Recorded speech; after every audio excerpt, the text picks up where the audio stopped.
बहुत हो गया, इनकी प्रसन्नता के लिए मैंने कितना परिश्रम किया, सबको हरा दिया, कहां कहां जाकर के मैंने शास्त्रार्थ नहीं किया, लेकिन ये प्रसन्न नहीं होते हैं।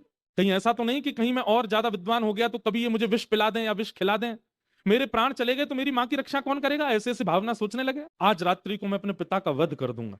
जो मेरी मेरे परिश्रम से प्रसन्न नहीं, वो पिता कैसा मेरा। अर्धरात्रि का समय अपने पिता के कक्ष में जा रहे थे, तभी उनके पिता भीतर उनकी मां से चर्चा कर रहे थे, और उन दोनों की चर्चा को ये कान लगा करके सुन रहे थे, क्या बात हो रही है। तब उस पुत्र की मां कह रही थी कि हमारा बेटा प्रांत में जीता, देश में जीता, विश्व विजयी हो गया।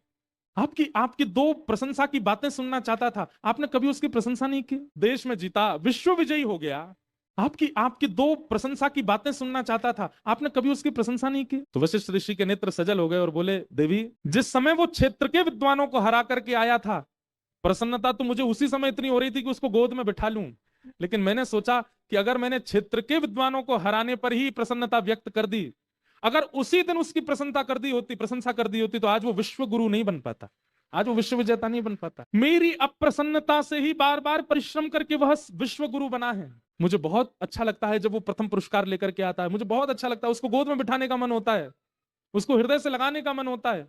बालकों को कभी दिखना चाहिए कि जिस समय उनका जन्म हो रहा था उनके माता पिता की स्थिति क्या थी, उनकी माँ कितने भाव में थी। पिता को जब पता चला कि उनके पुत्र हुआ या पुत्री, वो कितने कितने आनंद में हो गए थे, कैसे कैसे उन्होंने परवरिश की।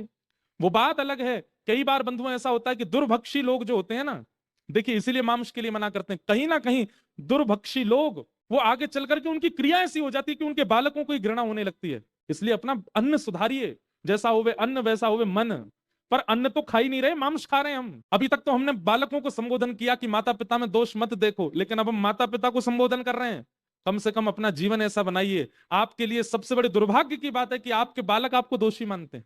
ऐसा कुछ हल्की हरकत उनके सामने मत कीजिए, ऐसा व्यवहार उनके सामने मत कीजिए कि कल को आपके बालक ही आपको दोष दें।